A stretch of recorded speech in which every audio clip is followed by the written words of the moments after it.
One of the things that I hear that frankly breaks my heart is when people say to me basically, hey, Azul, I feel like a pre-retirement failure. I feel like I should have started so much earlier.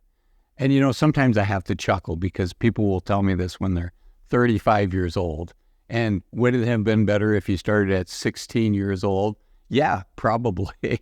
Or 25 years old. But, 35 is a great age to get started. 40 years old is a great age to get started. So it's also about enjoying the journey until you get to retirement. So if you feel like a pre-retirement failure, first off, you're not. And second off, today's video is for you. There tends to be two groups of people that schedule appointments with me and want to find out if I can help them achieve their goals. And the first group of people are the folks that have just killed it. They had their first Roth IRA account when they were 16 years old. They've been saving the max in their company 401k.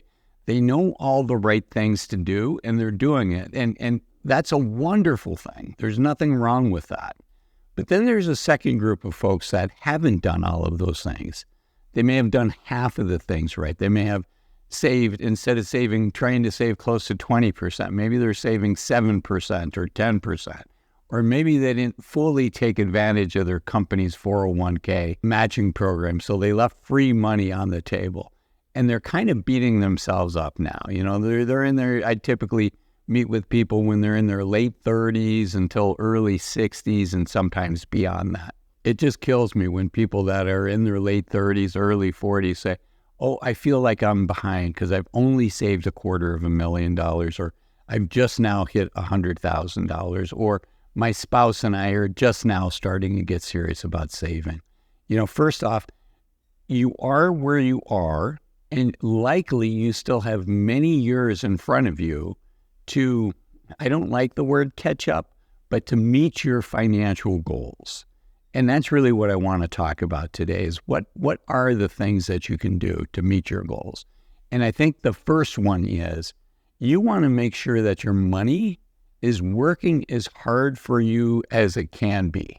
Now, and by that I mean asset allocation. What percent of your portfolio is in stocks and bonds? And frankly, most people I think are thinking, really? Azul, that's where I start?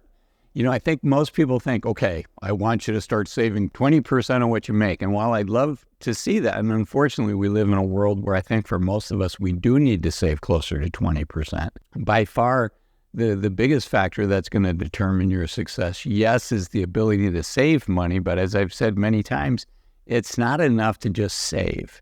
You also have to invest. And if you're underinvested, if you have an asset allocation that is overly conservative for where you are in your phase of life, you're leaving a lot of money on the table. I mean, just the difference between a 50-50 portfolio and a 70-30 portfolio over 20 years, as long as you don't blow out of it, as long as that portfolio is the right match for you, and this is not financial advice for any one person, but I do want to put on your radar screen the importance of your asset allocation. So, maybe somebody that started when they were 16 years old and had their first IRA account, and, we've all heard the story about saving $5,000 a year until you become 30, and you'll have more money than somebody that starts saving at 30 and saves $5,000 a year. We've all heard that. But what's not in that little story is how is the money invested? Because if somebody is overly conservative, they could very quickly lose out on somebody that maybe started later, but had a portfolio that was an appropriate match for their risk tolerance. Again, the difference between 50-50 portfolio, half stocks, half bonds, and a portfolio of 70% stocks, 30% bonds, boy, that difference over 30 years, over 20 years, over 10 years is going to make a big difference. So the number one is make sure you have your asset allocation right. And unfortunately, it's hard for us to do that ourselves because what we're trying to do is predict how we're going to respond to something in the future. And even if you weathered the last economic storm, even if you weathered the last downturn in the stock market, That's a good sign, but it doesn't mean you're going to weather the next one, because as we get older, the pain of loss, the pain of the downside of risk when our portfolios go down, that pain begins to increase and begins to increase quite substantially. Just because you're 10% older, the difference between, 50 and 55, doesn't mean that the pain of risk, the pain of loss is only going to increase by 10%. I wish that was the case, but I've seen it increase 3, 4, 5 times is painful. Somebody that was perfectly fine being in maybe 100% stock portfolio.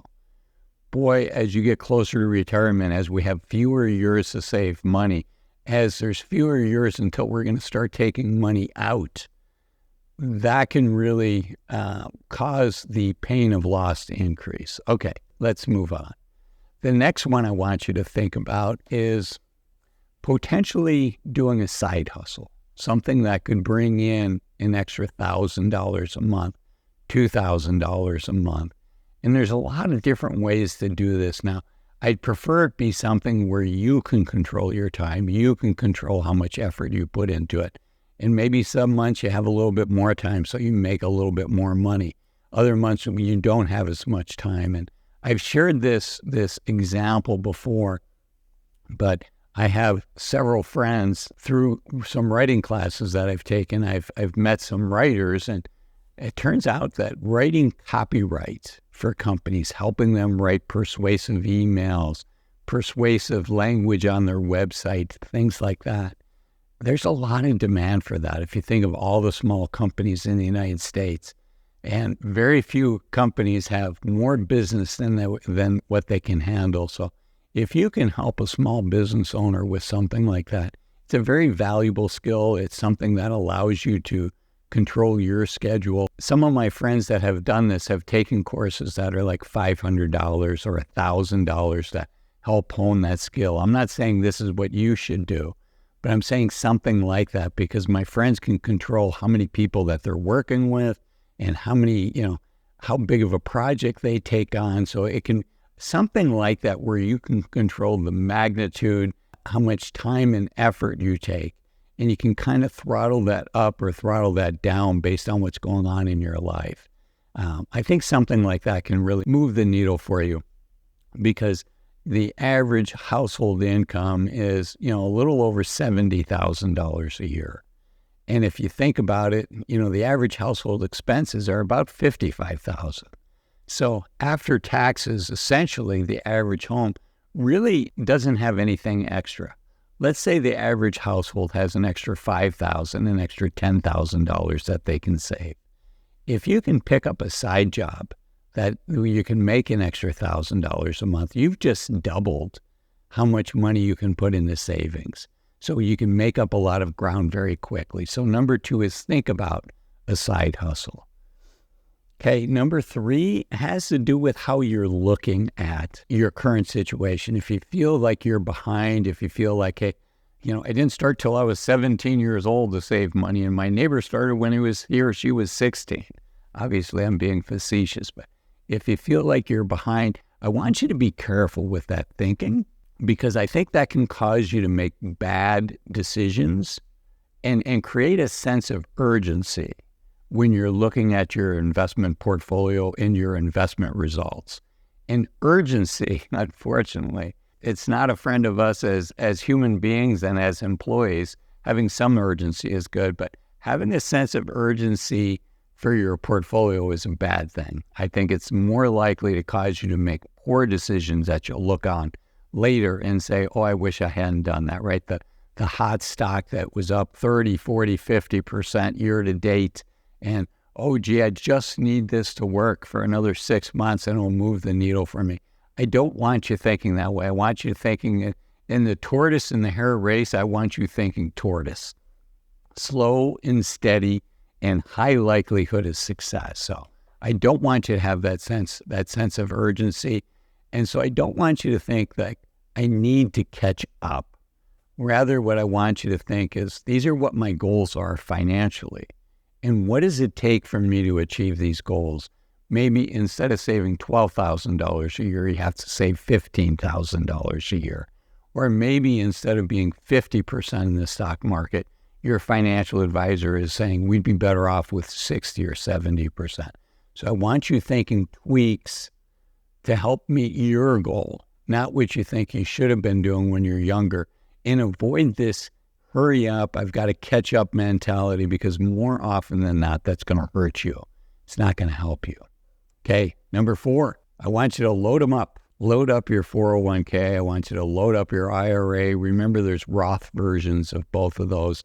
And you can put in a fair amount of money into both of those. In tax year 2024, the limit for an individual is $23,000. And if you're over 50, we have a catch-up of $7,500. So we can put money in either a regular 401k or a Roth 401k if your company offers that. If you're over 50, a little over $30,000 a year, that's a lot. And with your IRA, you can put in $7,000 in 2024. And if you're over 50, there's a $1,000 catch-up. So with a 401k, that's a lot of money that you can pile away. So I want you to think, load them up. And I also want you to think, don't load all your money up into one bucket, for lack of a better term. And that one bucket being a tax-deferred bucket where you're putting money in, a regular 401k, a regular IRA, where you're putting money into that bucket in pre-tax dollars. Rather, I want you to think of your savings as a portfolio of accounts. One is money that you've put in pre-tax dollars, a regular IRA, regular 401k. Another one where you forwent that benefit and you put after-tax dollars in, a Roth IRA, a Roth 401k. But the nice thing is, if you meet all the rules and regulations, then you never pay tax on that again. And then the third bucket is just like in a normal bank account, what I call a tax me as I go. So I want you to have those 3 accounts. So when it comes time to take money out of those accounts, remember, we want to begin with the end in mind, to paraphrase Stephen Covey in his book, 7 Habits of Highly Successful People. I want you to begin your journey of saving for retirement with the end in mind. What does retirement look like? And I want you to be able to fill up your car at the gas station. I want you to be able to buy a gallon of milk at the grocery store.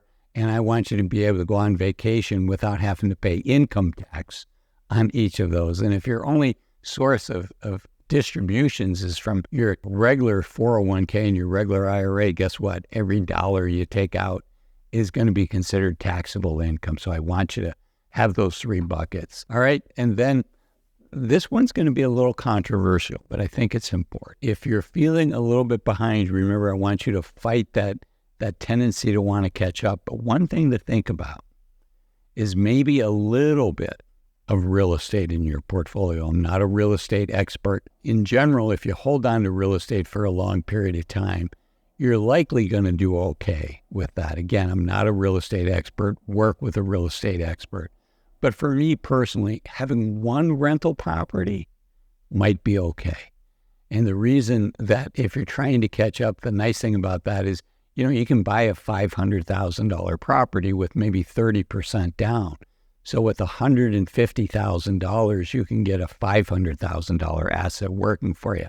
And you're renting that out. And let's say worst case scenario, you or a family member end up living in that house. So I think a little bit of real estate can give nice returns. I think you can overextend yourself too quickly.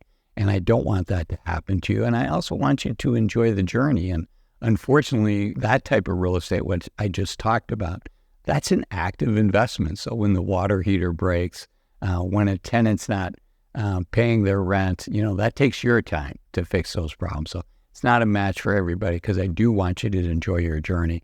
And that's what this video up here is about. It's 7 things to stop doing in your 50s in order to enjoy your journey more. I'll see you in there. Thanks for watching this video.